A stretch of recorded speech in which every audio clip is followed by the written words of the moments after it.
Mornings in Plano always start the same way. The sun slowly creeps out from behind the horizon line, painting the sky a soft pink.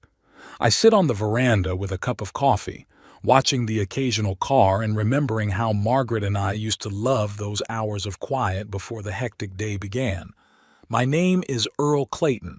I'm 67 years old and I've been a widower for 10 years. 10 long years without the woman with whom I lived soul to soul for 35 years. Sometimes I think I can still hear her laughter coming from the kitchen, or her light footsteps on the creaky floorboards. Margaret was the light of my life. Patient, kind, with a wonderful sense of humor and the ability to find joy in the simplest things. We moved to Plano when I was just starting out in the construction business. The small town in Texas seemed like the perfect place for a young family. Our only son, Danon, was born here. What a bright boy he was. Always with a book, always asking questions about how the world works. It's no wonder he chose to become an environmental engineer. Danon was passionate about making the world a cleaner place. My construction company was thriving. I specialized in green solutions for private homes when it wasn't yet a trend. By the time I retired, I had enough savings to ensure a peaceful old age. But my greatest treasure has always been this house. A 2-story house with a spacious veranda and a garden that Margaret cherished like a child. After her death from cancer, I sank into a void. Danon was my only support, my only reason to get up in the morning. He came every weekend, called almost every day. He was still single at the time, working for a large environmental company in Dallas, doing projects to clean up industrial areas.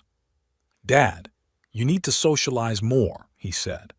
"Why don't you join a retirement club or reconnect with friends?" I nodded, but it made little difference. My interlocutors were the birds in the garden and old photo albums. That had all changed 4 years ago when Danon met Phoebe Throckmorton. He literally glowed as he talked about a yoga teacher with amazing energy and a special way of looking at the world. I was happy for my son and looked forward to meeting the girl who had so enchanted him. I remember our first meeting. Phoebe was attractive, slim, with long dark hair tied in a careless knot and eyes the color of green tea. But that same evening I felt a chill. Something in her gaze alerted me. She smiled, asked polite questions about my life, but the smile didn't reach her eyes. They remained attentive, assessing. "What a lovely house," she said then, looking around the living room. "And the grounds are so big. It must be hard to keep track of it all by yourself, huh?" There was something in her voice that made me tense. "I manage," I said. "Besides, the gardener comes once a week." The wedding was 6 months later, a modest ceremony in the botanical gardens. Danon was radiant with happiness. Phoebe smiled sweetly as she accepted congratulations. I presented them with a large check so they could make a down payment on a house of their own. "That's too generous, Dad," Danon said then. But I saw Phoebe's eyes sparkle at the sight of the check. To my surprise, the young couple didn't buy a separate place. Phoebe quickly found reasons why they should live with me. "Earl, it's environmentally friendly to share living space. Plus, you won't have to live alone, and we could save up for our dream house." Danon was in favor of the idea, and soon they were moving. Our spacious house suddenly became cramped. Phoebe brought a lot of knickknacks, her energy crystals and incense, the smell of which gave me a headache.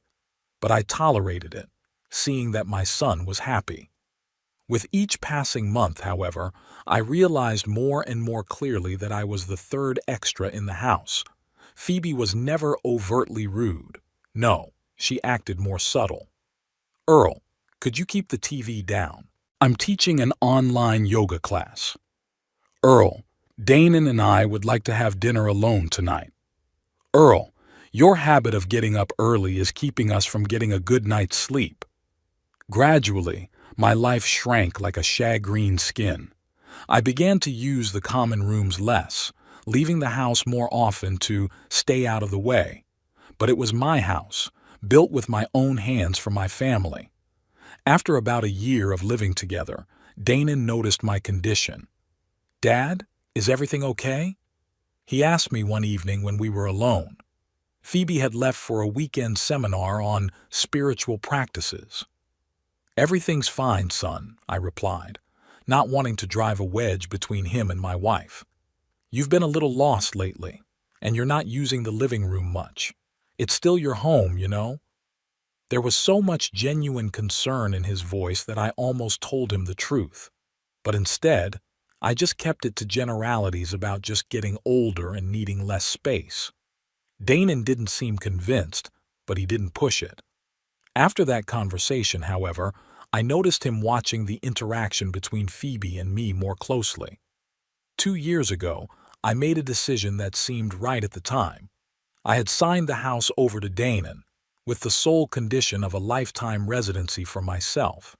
It was my gift to my son, my support for his family. "Are you sure, Dad?" Danon asked when I informed him of my decision. "Absolutely. The house should belong to the young people. I don't need it." Danon hugged me so tightly I could hardly breathe. Phoebe's reaction, on the other hand, was restrained. She thanked me, but there was a calculating glint in her eyes that I didn't like. After the paperwork was done, I noticed that Phoebe became even more aloof with me. She no longer made any effort to maintain even the semblance of a warm relationship. I was now a guest in their home, not a member of the family. Danon continued to work at his company, often staying late into the night. I could see the tension gradually building between him and Phoebe. They began to talk less often, spending more time apart.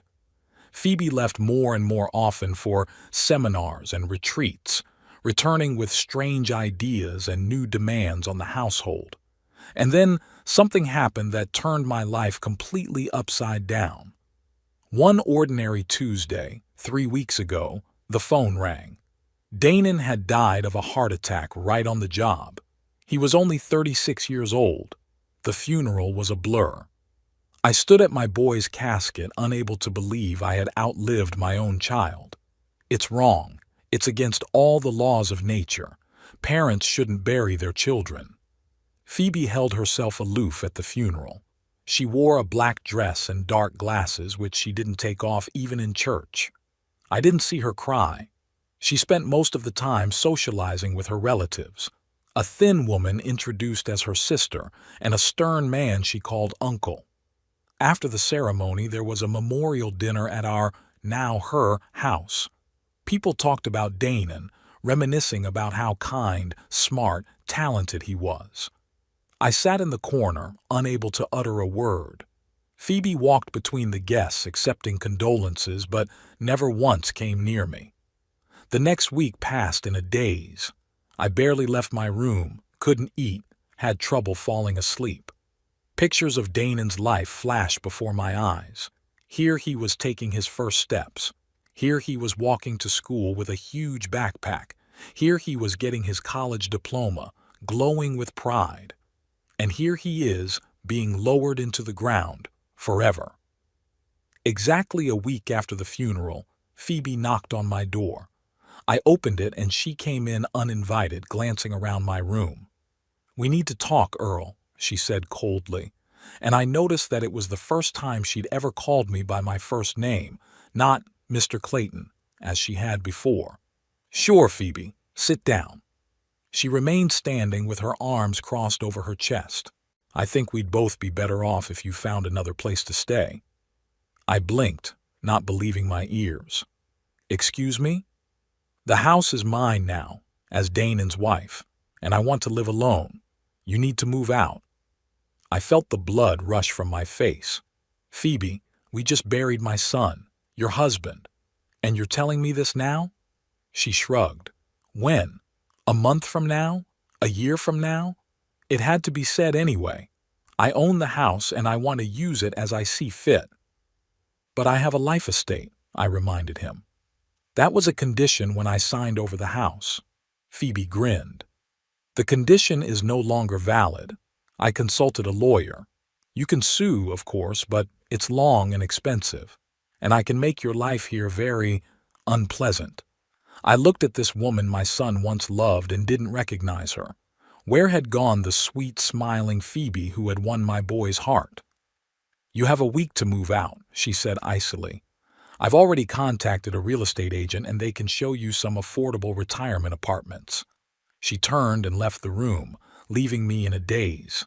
1 week.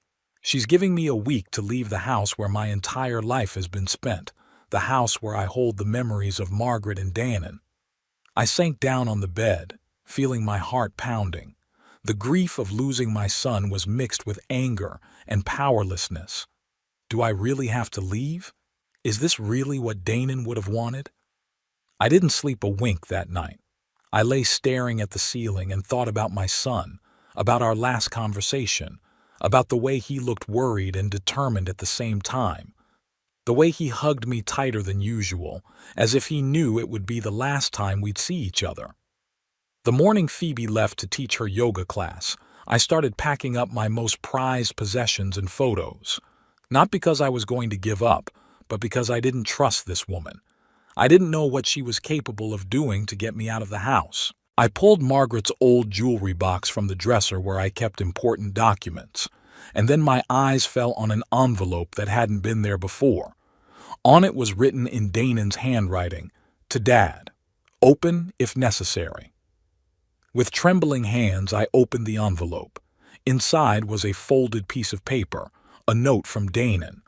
I unfolded it and began to read. "Dad, if you're reading this, it means something has gone wrong. I hope you never open this envelope, but I need to back up. I've made arrangements with Wilton Paxton, an old friend of ours. Contact him immediately. He'll explain everything. And remember, whatever happens, I love you. Dannon." I reread the note several times, trying to make sense of it. Wilton Paxton had been our family lawyer since the days when I first started the construction business. He'd helped me with the paperwork when I'd signed the house over to Dannon. What could Wilton possibly know? I pulled out my phone and dialed a number I hadn't dialed in a couple years. Wilton answered after the third ring. "Earl, old buddy." His voice sounded warm, but with a hint of concern. "I was going to call you myself. My deepest condolences about Dannon. It's terrible." "Thank you, Wilton." My voice sounded hoarse. "I found a note from my son. He said to get in touch with you." There was a long pause. "Then it's time," Wilton sighed. "We need to meet, Earl. The sooner the better." We agreed to meet in an hour at his office. I walked out of the house, trying not to make any noise. I was shaking with the anticipation of something important, the hope that my son had left me more than just a goodbye note. Wilton's office was in a small, historic building in downtown Plano. The receptionist, who had known me for many years, smiled sadly and immediately ushered me into the office. Wilton, a heavy-set man with a graying beard and kind eyes behind glasses, stood to meet me. "Earl, old friend," he shook my hand firmly. "Have a seat." I sank into the leather chair across from his desk, feeling my heart pounding. "What's going on, Wilton? What did Dannon know that he left me that note?" Wilton sighed and opened his desk drawer. From there, he pulled out a file folder. "About a month and a half ago, Dannon came to see me. He was concerned and determined at the same time. Said he wanted to deed the house back to you." I felt out of breath. "What? But why?" "He didn't go into details, but he said he was worried about your future. Mentioned that his marriage was going through a rough patch, and he wanted to make sure you were safe no matter what happened." Wilton opened the folder and pulled out a document with official seals. "Here's the deed of gift, Earl. It's all legal, notarized. The house belongs to you again." Dannon insisted that the procedure be expedited and quiet. He said he'd tell you everything himself when the time came. I took the documents with shaky hands and tried to read the legal text, but the letters blurred before my eyes. Did he say anything else? About Phoebe? About their relationship? Wilton adjusted his glasses and looked at me carefully. "I'm a lawyer, Earl, and I'm bound by professional ethics. But as your friend, I'll tell you this. Dannon was very concerned. He mentioned that Phoebe had changed, that she— Wilton hesitated, searching for words. That she wasn't the woman he thought he'd married. I leaned back in my chair, trying to comprehend what I'd heard. Memories of the last months of my son's life flashed before my eyes. A lot of things made sense now. Danon had really changed about 2 months before he died. More withdrawn, thoughtful. He stayed late at work more often. I put it down to fatigue and work problems, but now I realize it was deeper than that. I remembered our conversation a week before he died. We were sitting on the porch, Phoebe away on another seminar. Danon was drinking a beer and staring at nothing. "Dad," he said suddenly, "do you ever feel like you've made a mistake, but it's too late to make a change?" "Of course, son," I replied. "Everyone makes mistakes. The question is how you deal with them." He paused, twirling the bottle in his hands. "What if the mistake affects not only you, but other people as well? If you let down the ones you love?" I put my hand on his shoulder. "Danon, what's going on? You can tell me everything." He opened his mouth as if he was going to say something, but then he shook his head. "Nothing, Dad. Just thinking out loud. Never mind." The next day, I caught him talking on the phone.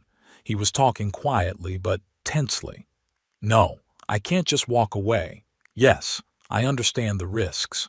We need to do this right, legally." Seeing me, he quickly ended the conversation and smiled a strained smile. Now, sitting in Wilton's office, I realized that Danon had probably been planning the divorce even then, and was worried about me, about what would happen to me afterward. "Earl," Wilton's voice brought me back to reality. "There's something else you need to know." Danon left a video message in case something happened to him before he explained everything to you. He was very insistent that I only give it to him in the event of his absence. Wilton pulled out a flash drive and held it out to me. "This is a copy. I keep the original in my safe. I'd suggest you watch it in my office if you're up for it." I nodded, feeling a lump come up in my throat. Wilton turned on the computer, inserted the flash drive, and turned the monitor toward me. After a few seconds, Danon's face appeared on the screen. He looked tired but determined.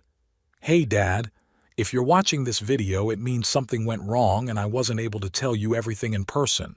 I hope it won't be necessary, but I have to back it up."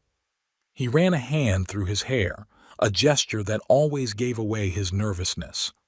"I signed the house back over to you, not because you asked or hinted. You would never do that.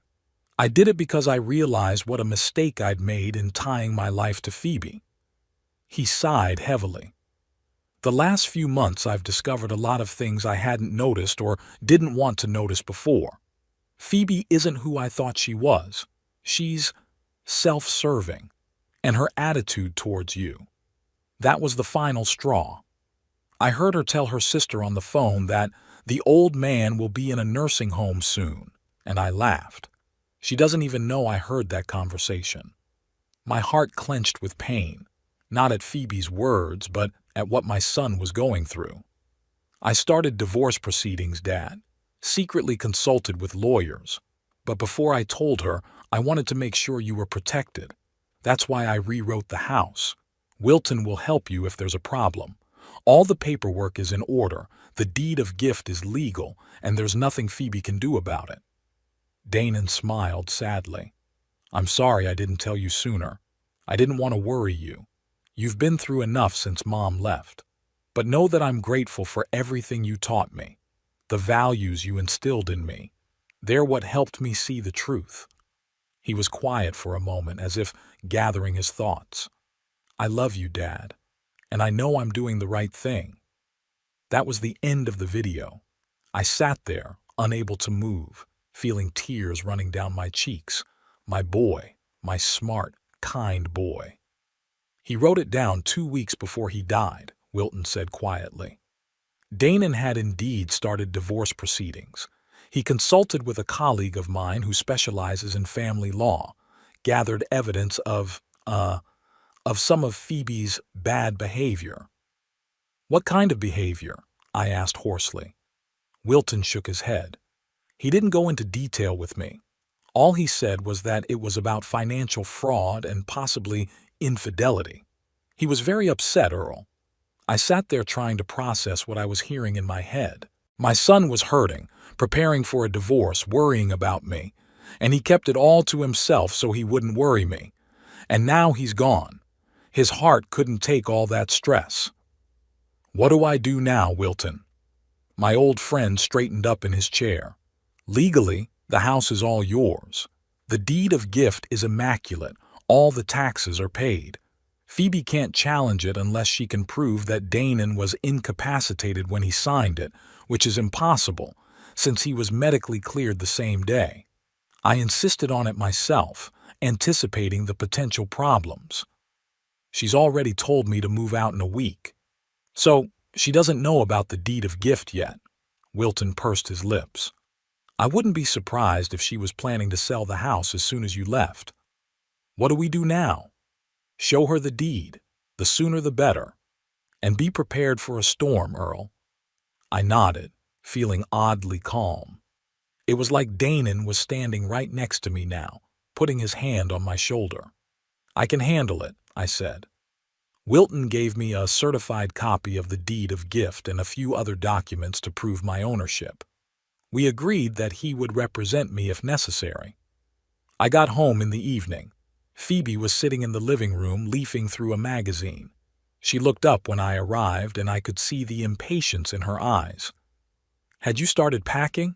She asked without saying hello. I made my way to the chair opposite and sat down, placing the file folder on my lap. No, Phoebe, I'm not going anywhere. She set the magazine aside, her face tense. We've already discussed this, Earl. The house is mine, and I want you to move out. I slowly opened the folder and pulled out the deed of gift. I'm afraid you're wrong, Phoebe. The house belongs to me. Here are the deeds. I held out the papers to her. She frowned, took them, and began to read them. I watched her expression change from bewilderment to shock, from shock to rage. What is this? Her voice trembled. It's a forgery. Danon would never... It's a legal document, Phoebe. Danon signed the house back over to me a month and a half ago. It's all legal, notarized. She jumped up. The papers fell out of her hands. You forced him, manipulated him. He would never... I didn't know anything about it until today, I replied calmly.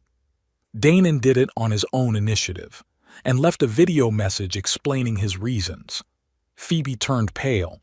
She knew my son well enough to know that he could have anticipated this situation and prepared for it. It's not true, she whispered, but without the same confidence. It is true, Phoebe, and you know it. Danon realized who you really are. He started divorce proceedings before he died. She stared at me wide-eyed. Then she grabbed the documents off the floor and began to frantically reread them, as if hoping to find some mistake, some loophole. I'll argue it, she finally said. I'll prove that he was out of it, that you pressured him. Danon was medically cleared the day he signed, I replied. Everything was done legally, subject to any claims you might have. Phoebe clenched her fists so white her knuckles turned white. You're not getting this house, man. I'm gonna sue. I'll prove that you manipulated my son. It's up to you, I shrugged. But until the court rules, the house belongs to me, and I'm not moving out. She stared at me with such hatred that I could almost physically feel it. You're going to regret this, Earl Clayton, she hissed. I swear you'll regret it. With those words, she threw the papers in my face, turned, and ran out of the room. I heard the front door slam, and then her car started and drove off with a screech of tires. I remained seated in the chair, picking up the scattered papers. A strange calm filled me. I wasn't afraid of Phoebe's threats. My son had taken care of me even after his death. His last gift was protection from the woman who had caused him so much pain. I stood up and walked over to the picture of Danon that stood on the mantelpiece. In it, He was smiling that open, genuine smile that had appeared less and less often in recent years. "Thank you, son," I whispered, touching my fingers to the glass. "I won't let you down." That night was the first time I'd had a decent dinner since Danon's death. Then I sat on the veranda for a long time, looking up at the stars and remembering our life with Margaret, Danon's birth, his first steps, his first words. Remembering how we'd built birdhouses for the garden together, how we'd taught him to ride his bike, how proud we'd been of his success in school. My whole life flashed before my eyes like a movie. Phoebe never came home that night. I didn't know where she was or what she was planning, but for the first time in a long time, I felt like a master in my own home, and I knew that whatever trials awaited me in the coming days and weeks, I would make it through, for my son's memory, for our family. Phoebe returned the next day toward evening. I heard her enter the house, slamming the door. From my room, I watched as she went upstairs to her and Danon's bedroom and soon came down with a small bag of things. She gave me a searing look but didn't say a word. The door slammed, the engine roared, and she disappeared again. I thought it would give me a break, but I was wrong. The very next day, the phone started ringing. First my cell phone, then my home phone. Neighbors, Danon's friends, even a few of my old buddies in the construction business. "Earl, is it true you forged the documents after Danon died?" Gordon Malloy, my neighbor on my right with whom we sometimes played chess, asked. "Clayton, I'm sorry to say this, but Phoebe says terrible things about you in the congregation," reported Martha Lewis, an elderly lady from the church choir where Margaret once sang. "Mr. Clayton, I think you should know that your sister-in-law is accusing you of real estate fraud. Even Peter Howard, the father of Danon's classmate whom we hadn't spoken to in 20 years, called. I patiently explained to everyone that the paperwork was legitimate, that Danon himself, in his right mind, had signed the house back over to me. Some believed, others doubted. But I could feel the web of rumor and speculation weaving around me. On the fourth day after our confrontation with Phoebe, I found an official letter in my mailbox from the law firm of Sterling, Bronson and Associates. They notified me that they were representing Phoebe Clayton. She continued to use my son's last name, and that she was challenging the validity of the house deed, claiming that the document had been signed when Danon was under severe emotional stress and unable to make informed decisions. I immediately called Wilton and read him the letter. "It was expected," he sighed. "Come to my office tomorrow morning. We'll discuss defense strategy." The next day I sat across from Wilton, in the same chair I had sat in a few days earlier when I first learned of my son's behavior. "Their case is weak," Wilton said, looking over the papers. "We have a medical report on Danon's capacity at the time of signing, and we have witnesses to the signing, myself and my secretary Doris. There's a video message where Danon clearly explains the reasons for his decision, and most importantly, there's the deed of gift, which is in order." "But they're still suing?" Wilton shrugged. "It's a pressure tactic, Earl. Phoebe's hoping you'll be scared of the court, the expense, the publicity, and agree to some kind of settlement, maybe selling the house and splitting the proceeds." I shook my head. "That house is all I have left of my family, Wilton. I'm not giving it up." "That's right," he nodded. "We'll prepare a response to their lawyers. In the meantime, I suggest you gather anything that might indicate Phoebe's character and intentions. Any documents, letters, maybe tapes of conversations. Anything that shows her true colors.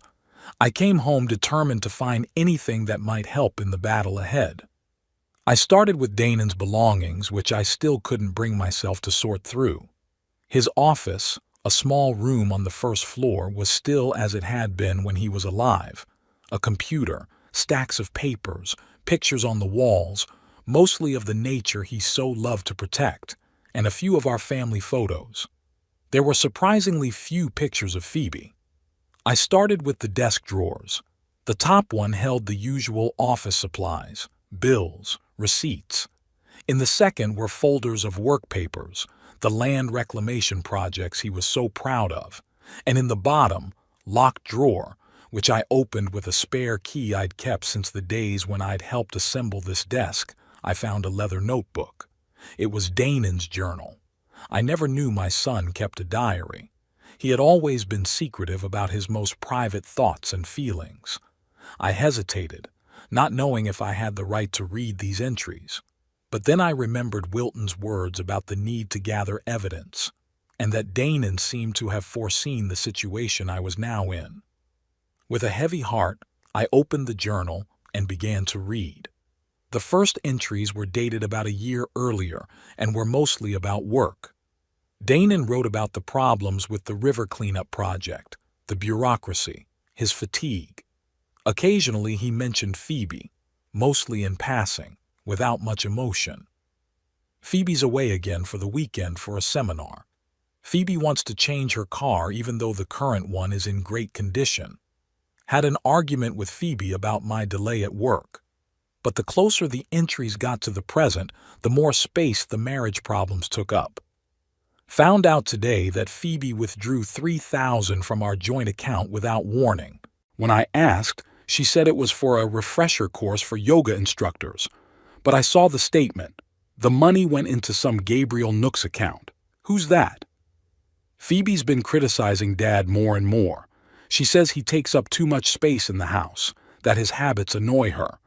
Today she said outright that she'll breathe easier when he moves out.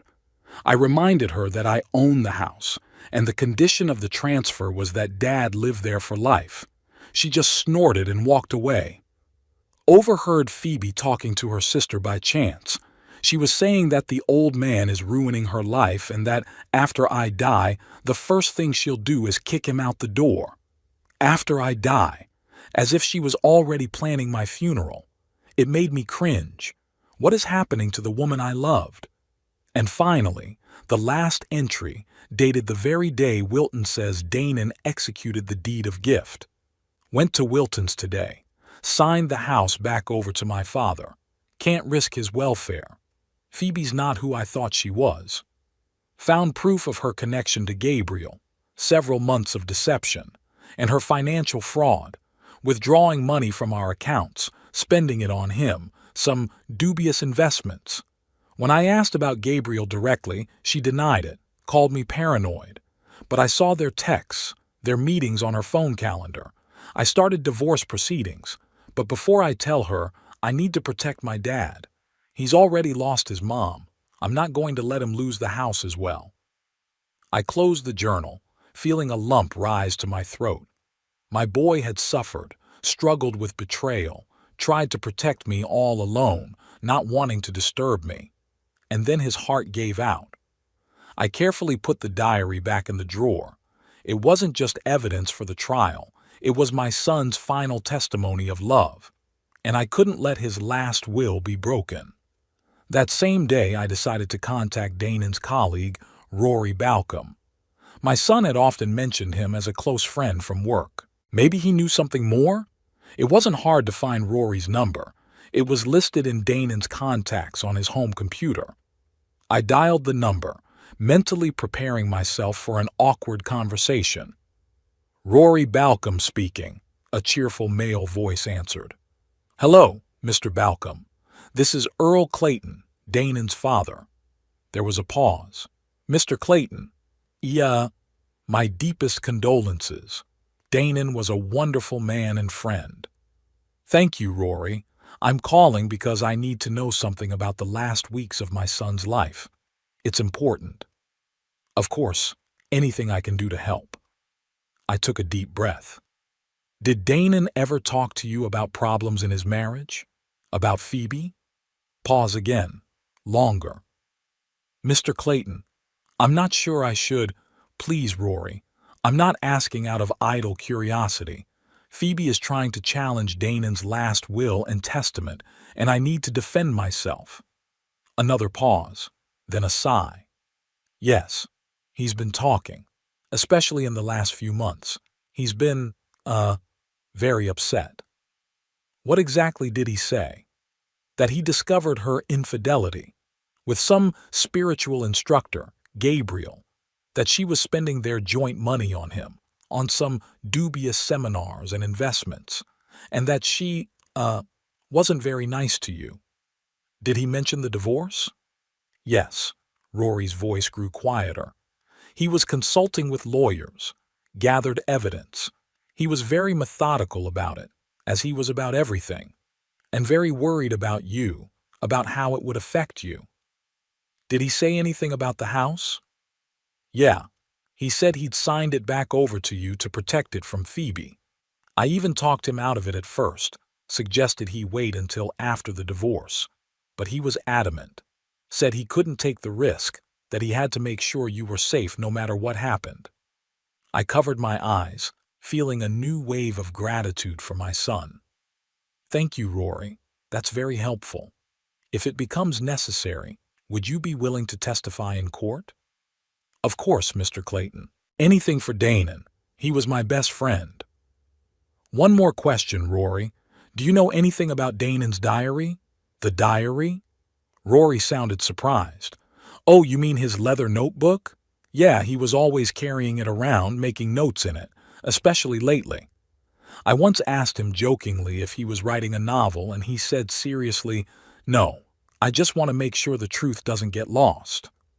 After talking to Rory, I decided to go through Danon's diary again, more carefully, and I discovered something I hadn't noticed on my first cursory reading. There was a secret pocket in the back cover, and in it was a flash drive and a note. Copies of all evidence. I turned on the computer and inserted the flash drive. On it were folders of files, neatly sorted by date. Screenshots of correspondence between Phoebe and someone named Gabriel, photos of their meetings, apparently taken by Danon himself or a private investigator he'd hired, bank statements showing strange transactions, and most shocking of all, audio recordings of Phoebe's conversations with her sister and this Gabriel. I opened one of the audio files and heard Phoebe's voice. It's just the old man getting on my nerves, always walking around with his mournful look, reminiscing about his wife, like he's the only one who's lost a loved one. And the house is in Danon's name only on the condition that his daddy can live there until he dies. Can you believe that? He could live another 20 years. 20 years I have to put up with him in our house. Sister's voice. What does Danon say? Danon adores his daddy, thinks he's the wisest man in the world. It's making me sick, but that's okay. I'm slowly building tension between them. And then, when the time comes, what are you talking about, Phoebe? A chuckle. Nothing in particular, sis. It's just that Earl isn't getting any younger, and old people belong in nursing homes. And if he suddenly becomes incapacitated, I turned off the tape, feeling myself flush with anger. Now I understood why Danon had been so concerned, why he'd been in such a hurry to get the house reissued. I gathered up all the materials I'd found, the diary, the flash drive, printed out the most important documents and called Wilton. I found proof, I said. A lot of evidence. Good, Wilton sounded pleased. Bring it back tomorrow. My team and I will review the material and prepare to meet with Phoebe's lawyers. Does she know what we found? Not yet, and it's best she doesn't until she does. The element of surprise could play right into our hands. I couldn't sleep for a long time that night. Thoughts of Danon, of his suffering, of Phoebe's betrayal. I couldn't rest. I went out onto the veranda where my son and I often sat, talking about everything. The stars shone brightly in the Texas night sky. I won't let you down, son, I thought as I looked at the constellations that Danon so loved to show me. Your final gift will not be in vain. The next morning, as I was about to take the materials to Wilton, I got a call from Martha Lewis, the lady from the church choir. Earl, honey, I have to warn you. Phoebe's been going around the neighborhood saying horrible things, that you forced Danon to sign the papers, that you threatened to evict them both if he didn't agree, that you took advantage of his illness. Sickness? I interjected. What are you talking about, Martha? She claims that Danon was depressed, that he was taking strong antidepressants that were affecting his judgment, and that you took advantage of that. I felt anger boiling up inside me. Danon had never suffered from depression, never taken antidepressants. It was a pure lie. Martha, it's not true. Danon didn't have any mental problems. He was completely healthy and capable. That's what I thought, Martha sighed.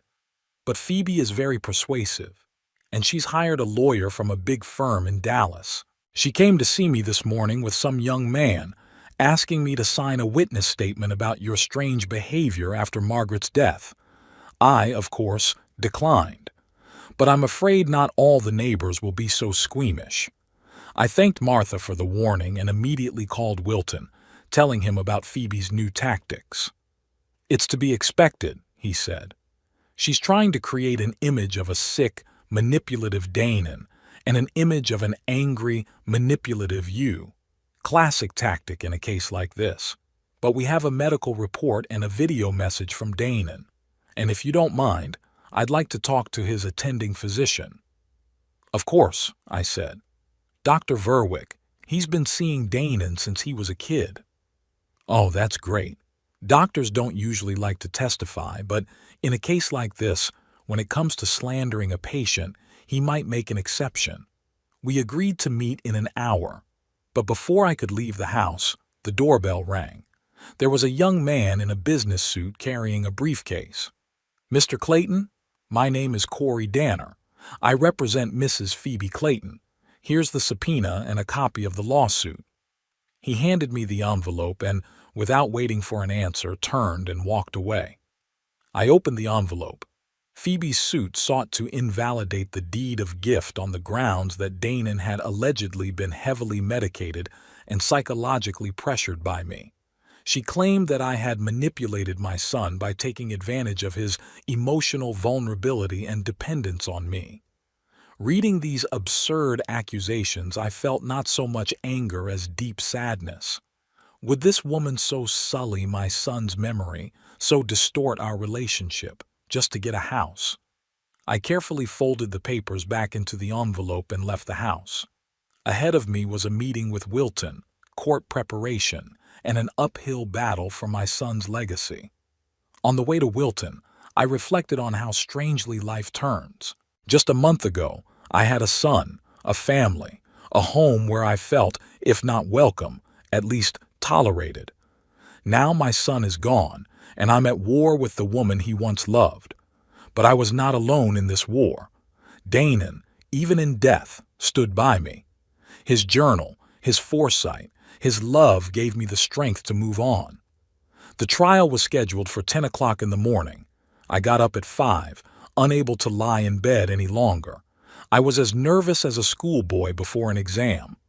Wilton picked me up at 8:30 so we could go over the defense strategy one more time. Don't worry, Earl, he reassured me as we drove to the Plano County Courthouse. We have a solid case. The deed of gift is impeccable, and all the witnesses are on our side. But Phoebe seems to be willing to do anything, I objected. Who knows what witnesses she's found and what they'll say about me and Danon? That's what cross-examination is for. Wilton patted my shoulder. Don't worry about it too much. The courthouse greeted us with cool, air-conditioned air and the hum of voices. We went up to the second floor and took seats in the courtroom. Phoebe was already there, with her attorney, a tall man with slicked-back hair and a predatory look. She sat with her back straight, dressed in a strict black suit with an expression of offended innocence on her face. I looked toward the doors, expecting to see our witnesses. Rory Balcom was due to arrive right at the start of the session, and Dr. Verwick had promised to come as soon as he was free from his morning appointment. Wilton assured me that both would certainly be there.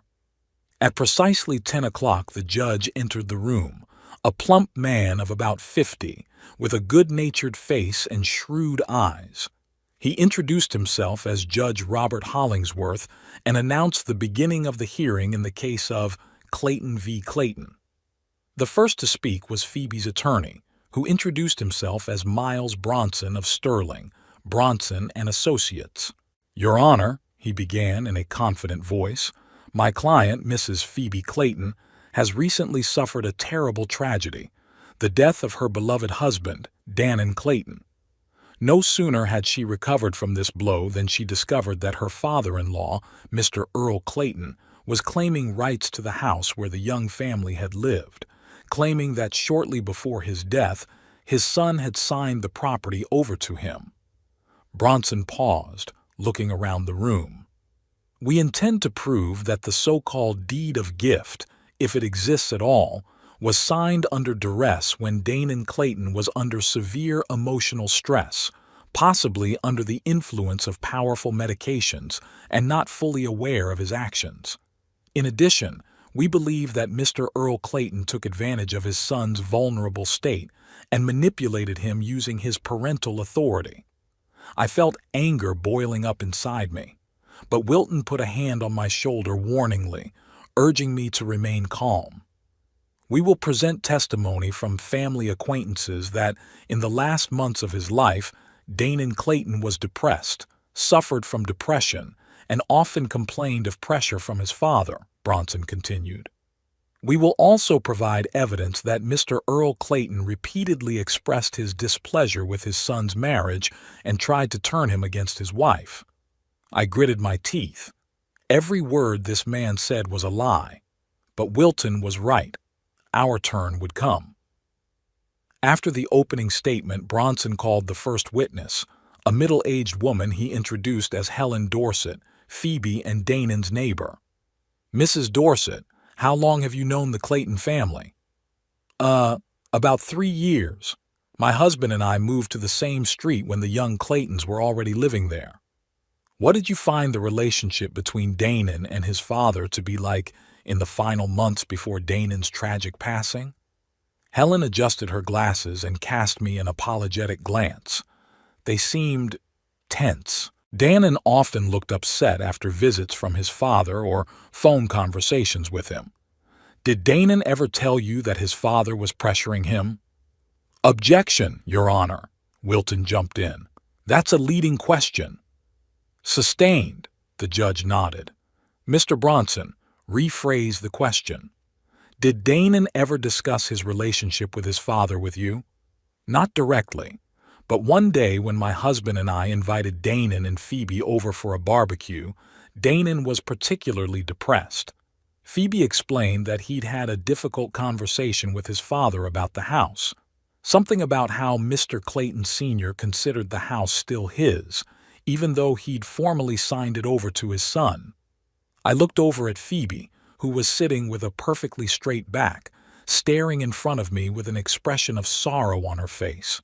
What an actress! Phoebe's 2 other witnesses gave similar testimony, creating an image of an oppressive, manipulative father and an unhappy, depressed son. It was all the exact opposite of the truth, and I could barely restrain myself from jumping up and screaming about it. Finally, Bronson finished introducing his witnesses, and the floor went to Wilton. "Your Honor," he began, rising from his seat, "my colleagues have painted a very dramatic picture, which, unfortunately, has nothing to do with reality. We are going to present you with the real facts today, backed up not by speculation and rumors, but by concrete evidence and testimony from people who knew Dannon Clayton intimately." He paused, giving the words a chance to reach the judge. "The first witness I would like to call is Dr. Oliver Verwick, the Claytons' family physician who has observed Dannon since he was a child." Dr. Verwick, an elderly man with a neat gray beard and kind eyes, made his way to the witness stand. After the oath was administered, Wilton began his questioning. "Dr. Verwick, how long had you known Dannon Clayton?" "Since he was born. I was the Claytons' family physician for over 35 years. "When was the last time you saw Dannon before he died?" 2 weeks before he passed. He came in for a routine checkup. "What was his physical and mental condition?" "Physically, he was in great shape for his age.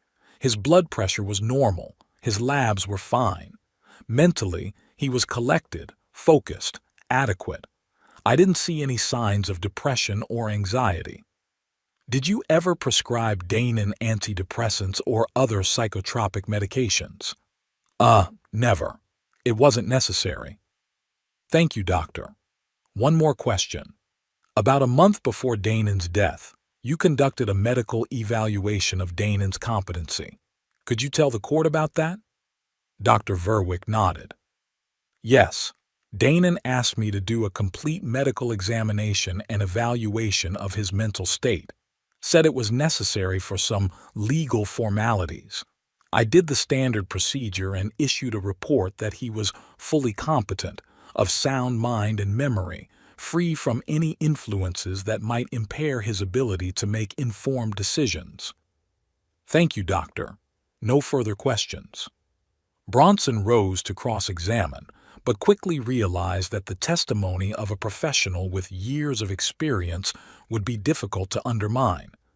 He limited himself to a few formal questions and let the doctor go. The next witness Wilton called was Rory Balcom. A young man with a short haircut and an honest, open face walked briskly to the witness stand. Mr. Balcom, what was your relationship with Danon Clayton? We were colleagues and close friends. Worked together at Ecotech Solutions for the last 6 years. How would you characterize his condition in the last months of his life? Rory thought for a moment. He was troubled, that's for sure, but not in the sense that is trying to be portrayed here. Danon wasn't concerned about his relationship with his father, but about his marriage. There was silence in the room. Phoebe visibly tensed. What exactly was bothering him? He discovered that his wife was cheating on him, with some spiritual practice instructor, and that she was spending their joint money on this man. There was a whisper in the room. Phoebe whispered something fiercely in her lawyer's ear. Did Danon share his plans for the future with you? Yes. He was planning a divorce, consulting lawyers, gathering evidence of Phoebe's infidelity and financial fraud, and he was very concerned about his father. What do you mean? Worried? Danon said that Phoebe hated his father, considered him a nuisance, and wanted him out of the house. He was afraid that once the divorce proceedings started, she'd retaliate, including through his father. That's why he decided to sign the house back over. Did he tell you about this decision? Yes. He told me directly that he'd signed over the deed to his father. I even discouraged him at first, told him to wait until after the divorce. But Danon was adamant. He said he had to be sure his father would be all right, no matter what happened. Bronson jumped up from his seat. Objection, Your Honor. These are all unsubstantiated allegations. We have no proof that such conversations actually took place. Your Honor, Wilton replied calmly, we do have such evidence. With the court's permission, I would like to introduce Danon Clayton's personal diary, discovered by his father after his son's death. The judge nodded and Wilton handed the diary to the bailiff. In this diary, Wilton continued, Danon details his deteriorating relationship with his wife, his suspicions later confirmed of her infidelity and financial fraud, and his decision to sign the house back over to his father to protect him. The judge went through the diary carefully, lingering on the bookmarked pages. The court accepts the diary as evidence, he finally said. Mr. Bronson, you may continue to cross-examine the witness. Bronson, clearly knocked out, began asking Rory questions in an attempt to undermine his credibility with the court. Weren't he and Danon just drinking buddies? Was he not exaggerating the closeness of their friendship? Did he have no personal grudge against Phoebe? Rory answered calmly and confidently, not giving in to provocation. After his questioning, Wilton called me as a witness. Sitting on the witness stand, I talked about our relationship with our son, how he had changed in recent months, the conversation on the veranda, how I had found the diary and the flash drive with the evidence. Mr. Clayton, Wilton asked, have you ever pressured your son to sign the house back over to you? Never, I answered firmly. I did not even know of his intentions until I received the deeds from you after his death. Did you ever express any dissatisfaction with his marriage to Phoebe? No. I wanted my son to be happy. If he had been happy with Phoebe, I would have been only too happy. Wilton nodded. What else did you find among your son's belongings besides the diary? A thumb drive with the evidence he'd collected for the divorce proceedings. There were screenshots of Phoebe's correspondence with her lover, photos of their meetings, bank statements, and audio recordings of Phoebe discussing how to get rid of me and take over the house. Your Honor, I would like to present this evidence to the court, Wilton said, handing the judge a flash drive and printouts of key materials. As the judge studied the evidence presented, I looked at Phoebe. She had turned pale and was frantically whispering something to her attorney, who looked increasingly worried. The court accepts these materials as evidence, Judge Hollingsworth said. Mr. Bronson, your cross-examination. Bronson, clearly unprepared for this turn of events, asked me several questions about my relationship with Phoebe, trying to portray me as a jealous father-in-law, not ready to share his son with his daughter-in-law. But his questions sounded unconvincing, especially in the face of the evidence presented. After my testimony, Wilton called the last witness, himself. He recounted how Danon had come to him asking him to execute the deed of gift, how he had insisted on a medical examination to eliminate any doubt about his capacity, and how he had left a video message in the event of his death. Your Honor, I would like to present this video message to the court, Wilton said, handing the judge another flash drive. A screen was set up, and everyone in the room saw Danon, pale but determined, explaining his motives, his concern for me, his disappointment in his wife, and his decision. There was silence in the room after the video was viewed. Phoebe lowered her head, her shoulders shaking, whether from sobs or rage. Mr. Bronson, the judge addressed Phoebe's lawyer, do you have any questions for the witness? Bronson rose slowly. No, Your Honor. In that case, I will recess the court to review all the evidence presented. The trial will resume in 2 weeks, same time. He struck the gavel, and the session was adjourned. As I left the courtroom, I noticed Phoebe saying something vehemently to her attorney. She threw me a hateful look and quickly walked out the side door. It went even better than I expected, Wilton said as we left the courthouse. The judge is clearly impressed with our evidence. I'm pretty sure the ruling will be in our favor. Thank you, old friend. I shook his hand. I couldn't have done it without you. Thank your son, Earl. He's got it all figured out. We agreed to meet in a few days to discuss further strategy, and we went home. That evening, I got a call from Wilton. Earl, I just got word that Phoebe fired Bronson. Apparently, she's looking for a new lawyer or dropping the suit altogether. Is that good news?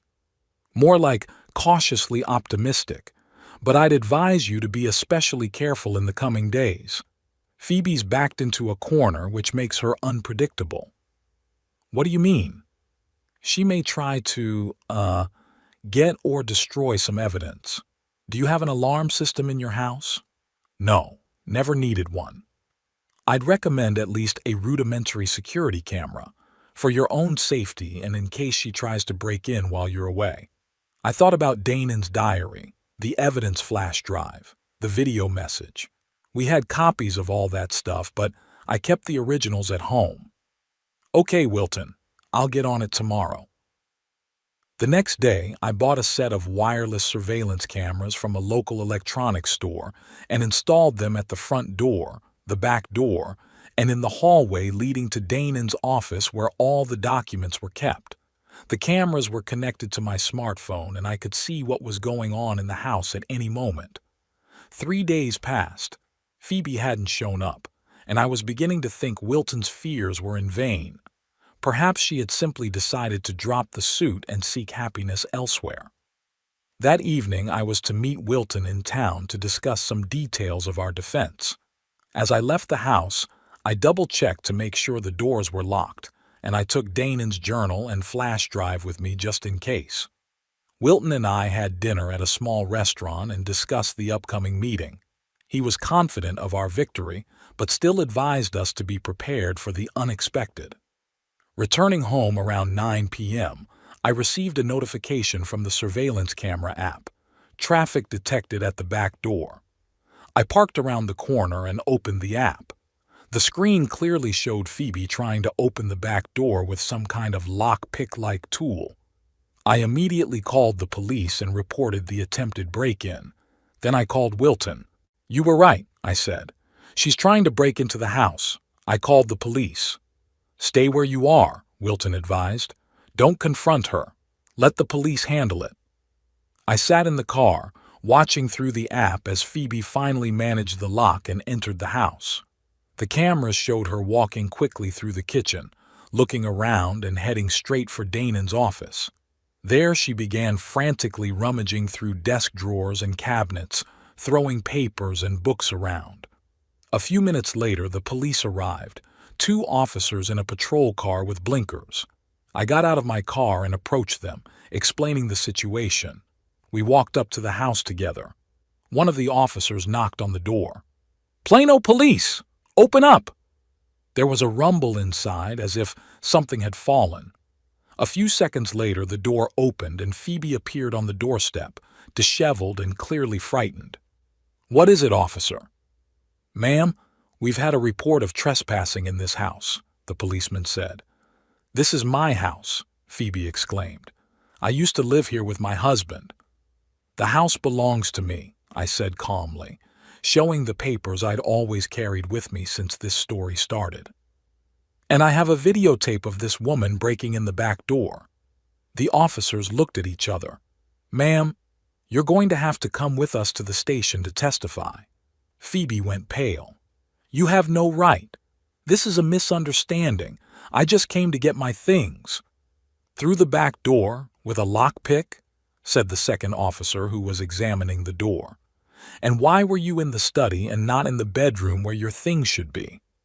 Phoebe started to mumble something, but the officers had already locked the handcuffs on her wrists and were reading her rights. "Can you send me the video of the break-in?" the first officer asked me. "Sure," I nodded.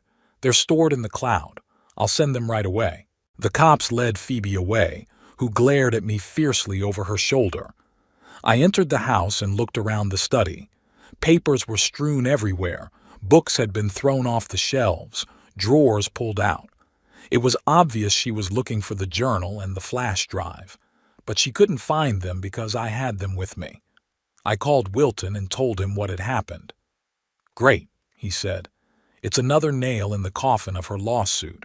Trespassing, attempted destruction of evidence. The judge will be thrilled." The next morning, I went to the police station to give a formal statement about the break-in. The officer taking the statement said Phoebe had spent the night in a cell and was released on bail in the morning. She faces charges of trespassing and attempted theft or destruction of personal property. "Do you want to proceed with the case?" the officer asked. "Or are you ready to withdraw the plea?" I thought of Danon, of his suffering, of his last will. "Continue," I said firmly. "This is not just a hack. This is an attempt to destroy my son's memory and devalue his last will." The officer nodded understandingly and continued filling out the paperwork. When I returned home, I found another letter from the lawyers, this time from a new firm, Jameson, Frost and Company. They advised that they were now representing Phoebe Clayton in a contested deed of gift case and asked that the next court hearing be postponed to a later date due to the need to review the case file. I gave the letter to Wilton, and he said this is a standard delaying tactic.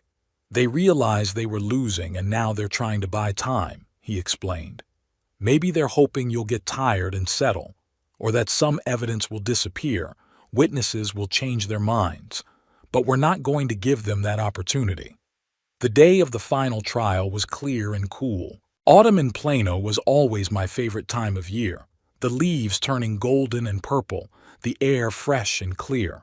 Margaret loved fall. Danon did too. I put on my only decent suit, the same one I'd worn to my son's wedding.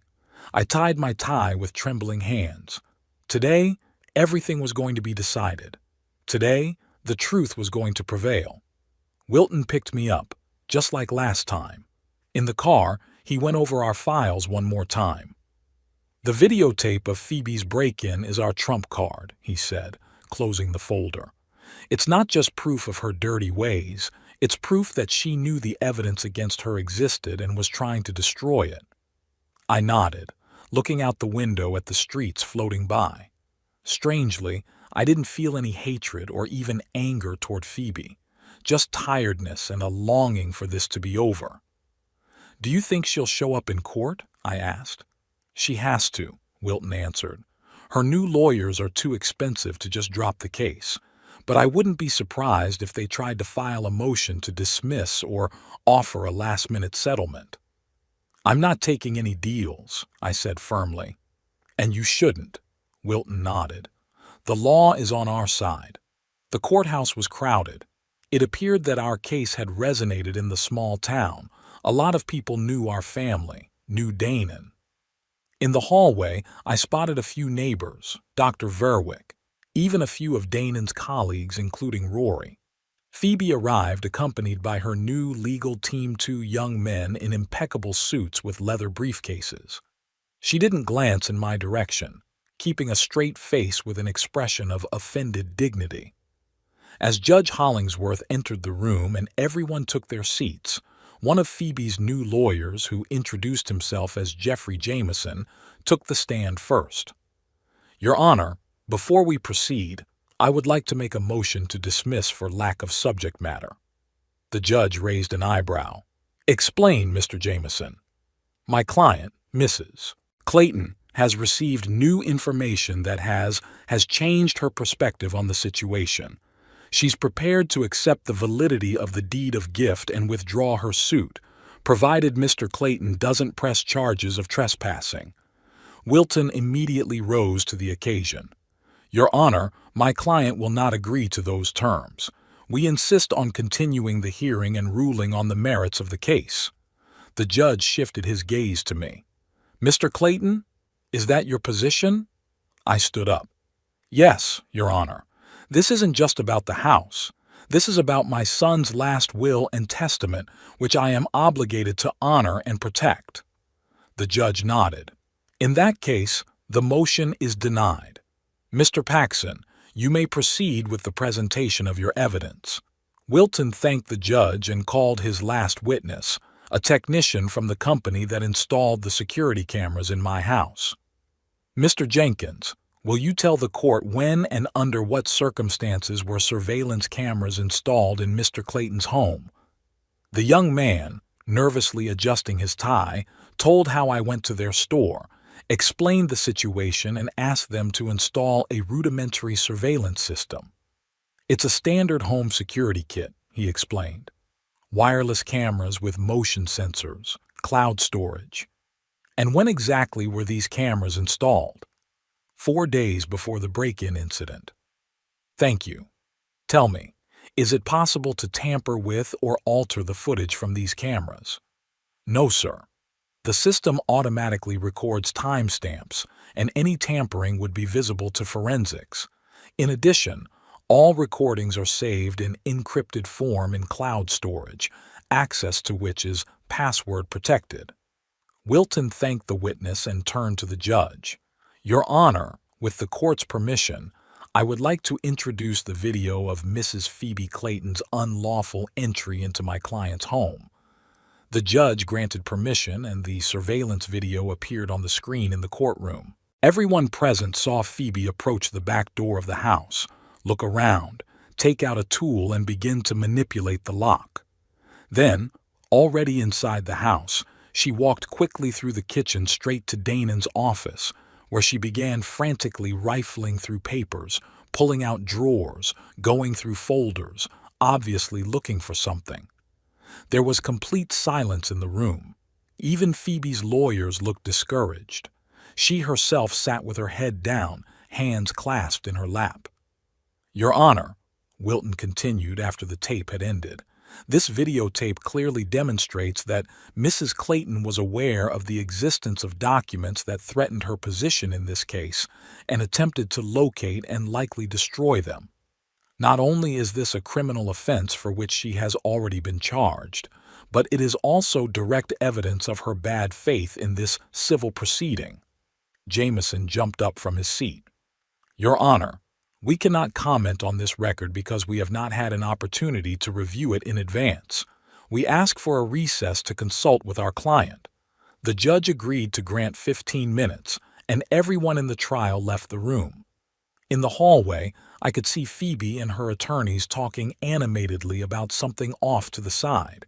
It was clear from their gestures and facial expressions that the conversation wasn't easy. When the trial resumed, Jameson looked noticeably less confident. Your Honor, given the new circumstances, my client is prepared to withdraw her lawsuit without conditions. The judge looked at Phoebe. Mrs. Clayton, do you affirm that ruling? Phoebe looked up, her eyes filled with defeat mixed with rage. Yes, Your Honor. Judge Hollingsworth nodded. In that case, I'm ready to rule. The court recognizes the validity of a gift from Danon Clayton to his father, Earl Clayton. The house located at 123 Maple Street, Plano, Texas, is recognized as the property of Earl Clayton. The suit of Mrs. Phoebe Clayton is dismissed. Court costs are awarded to the plaintiff. He struck the gavel and the hall rumbled with muffled conversations. Phoebe jumped up from her seat, threw a searing glance in my direction, and quickly headed for the exit without waiting for her lawyers. Those hurried after her, gathering papers. Wilton put his hand on my shoulder. Congratulations, Earl. Justice had been served. I nodded, feeling strangely empty. The victory hadn't brought the joy I'd hoped for. After all, this battle wouldn't bring my son back to me. People came up to us. Neighbors, acquaintances, Danon's colleagues.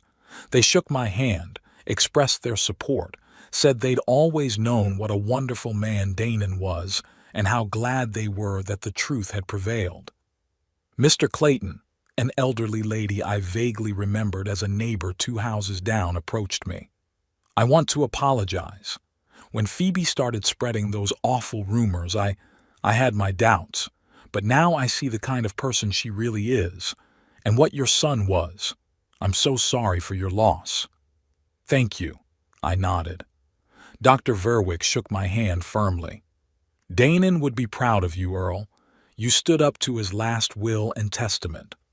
Rory Balcom came up last. Mr. Clayton, I'm glad justice has been served. Danon would have been pleased.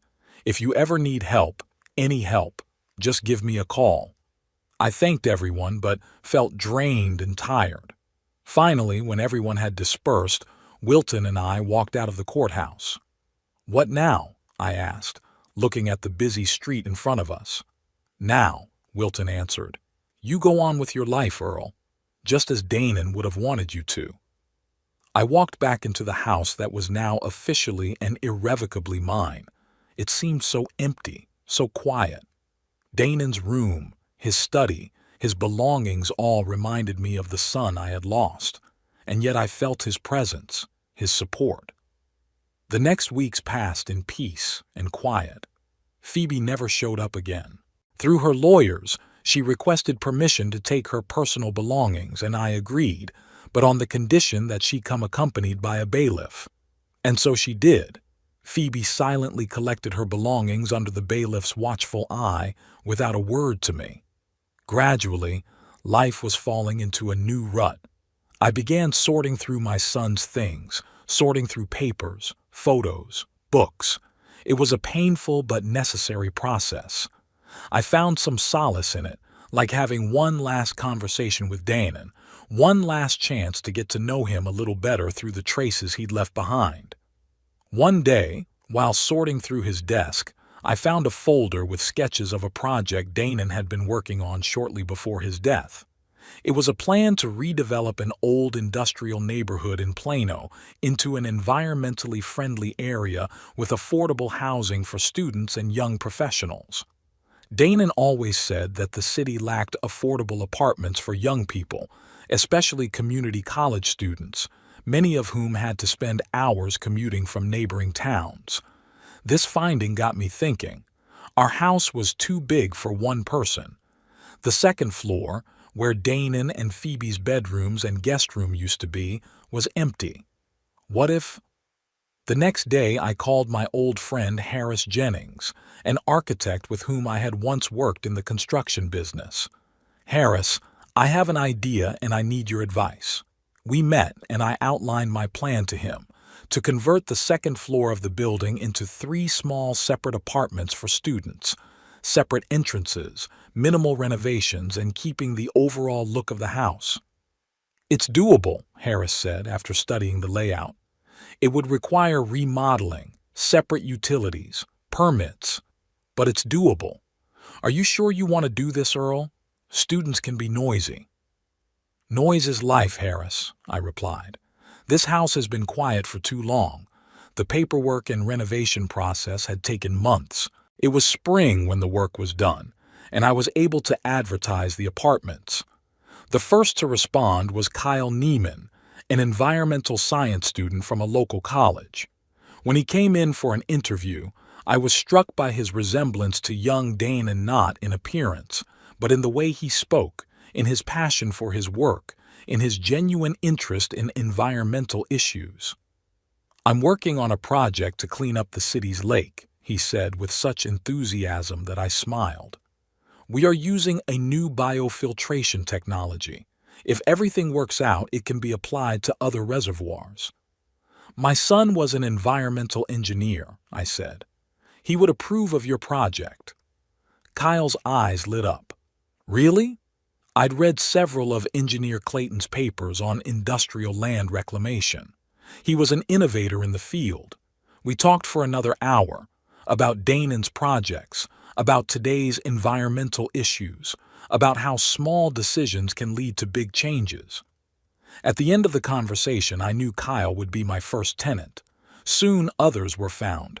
Elisha Tanner, a history student, quiet and reserved but with sudden bursts of enthusiasm when the conversation turned to her major, and Vince McCoy, an information technology major, a bit scruffy but friendly and always willing to help with any computer or smartphone problems. The house filled with life. In the evenings there were often muffled voices from upstairs, laughter and sometimes music. Not too loud, my tenants were quite tactful. On weekends they would sometimes gather on my veranda and I would treat them to coffee and stories of old Plano. 6 months had passed since the trial. May was particularly warm and sunny, and the flowers in the garden, once planted by Margaret, were blooming profusely, filling the air with fragrance. On one such day, I received an unexpected letter from Rory Balcom. He wrote that he had accidentally bumped into Phoebe in Austin, where he was traveling to a conference. She was with a man she introduced as her fiancé, Gabriel Nook. They had, she said, moved to Austin a few months ago and were planning to open their own spiritual practice center. Thought you should know, Rory wrote. She seemed quite content with her life, as if Danon had never existed. It upset me, but then I thought maybe it was for the best. She lives her life, we live ours. And Danon's memory stays with those who truly loved him. I folded the letter and decided it was time to visit my son. I took a bouquet of wildflowers, which he always preferred to lush roses, and drove to the cemetery. Danon's grave was well maintained. I came here every week, cutting the grass, removing leaves, sometimes just sitting there and telling him the news, as if my son could hear me. "Hi, son," I said, placing the flowers on the headstone. "I've got news. Do you remember Phoebe? She moved to Austin with that Gabriel guy. I hope they'll be happy, or get what they deserve. Either way, she's out of our lives." The wind rustled in the leaves of the trees as if it were an answer. "I also did something I think you'd like. Remember how you always said there wasn't enough student housing in town? I converted the second floor into apartments. There's 3 young guys living there now. One of them, Kyle, is an environmental studies major like you. He's working on a lake cleanup project. You'd approve."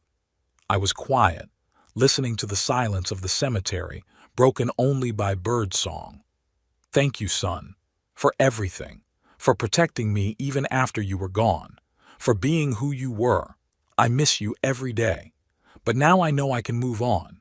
You gave me not only a roof over my head, but a new purpose to help young people like you always wanted."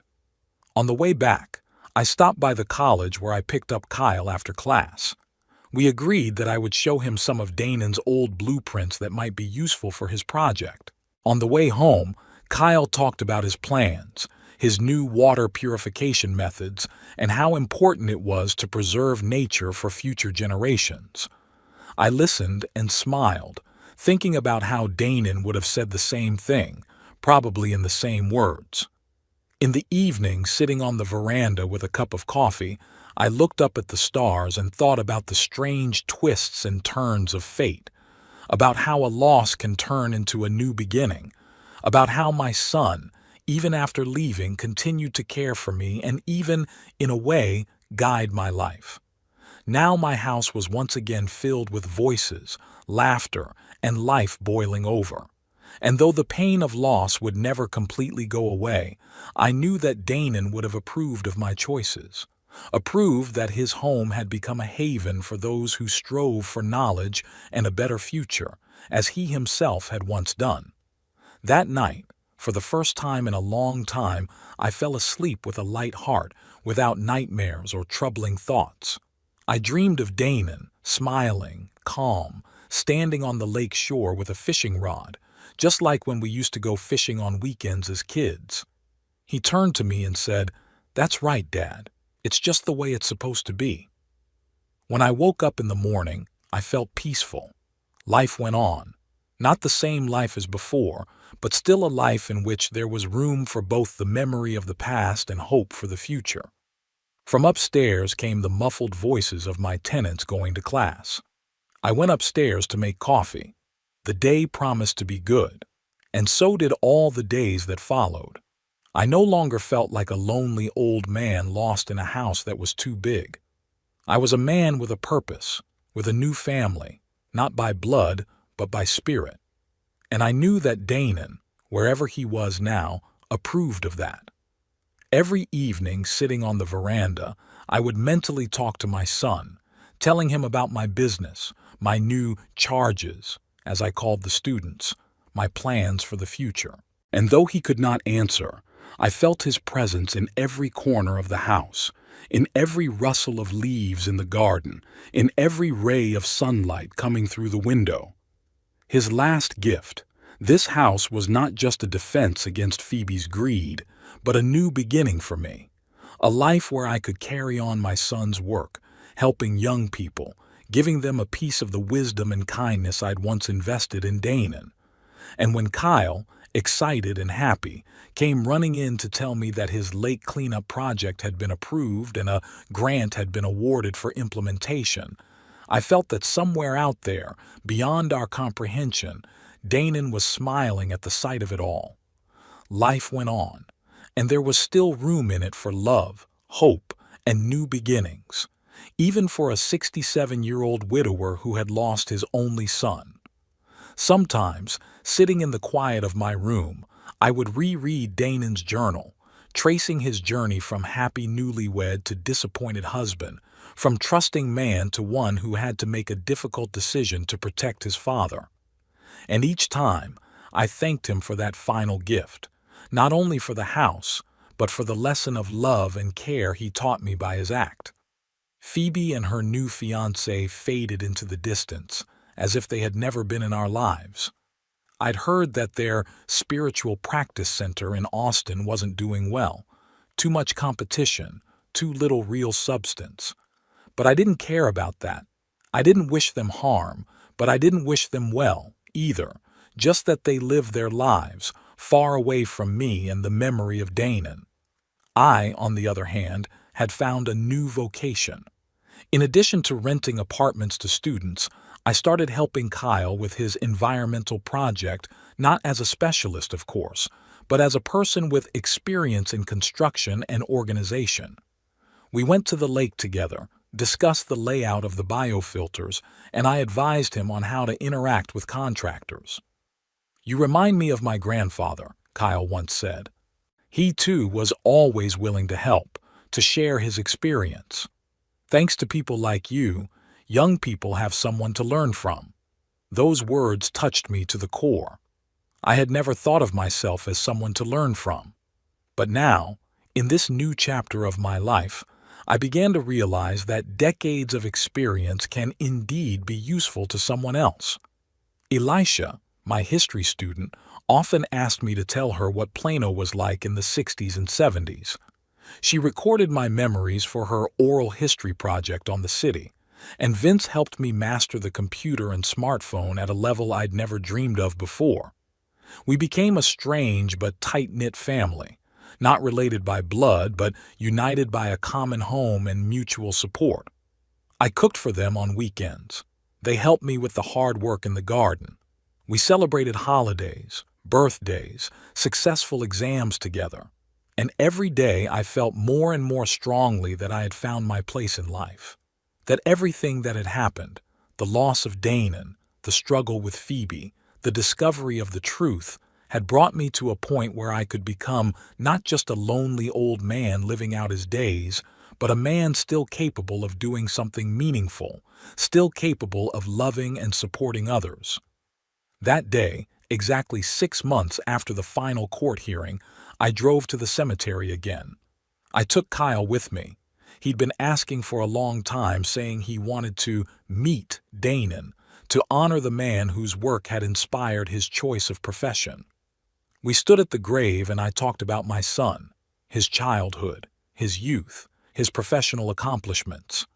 Kyle listened with genuine interest, sometimes asking questions.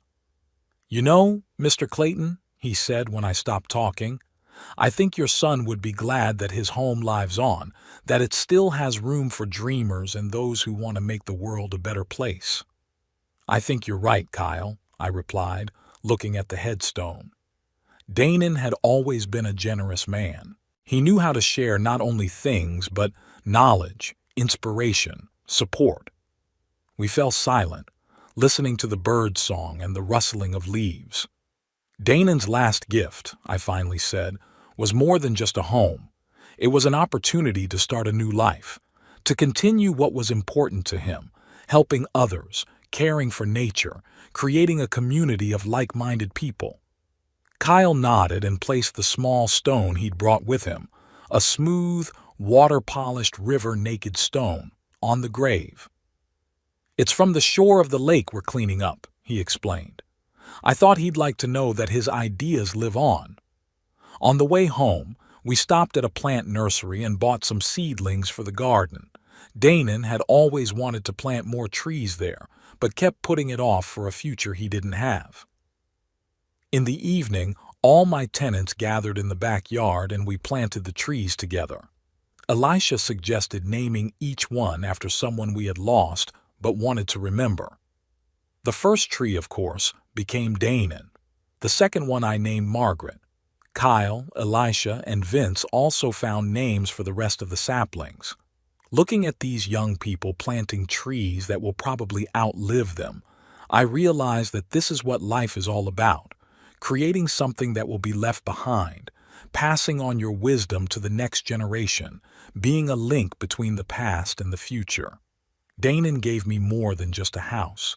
He gave me a new purpose and meaning in life, and for that, I will be grateful to him for the rest of my life.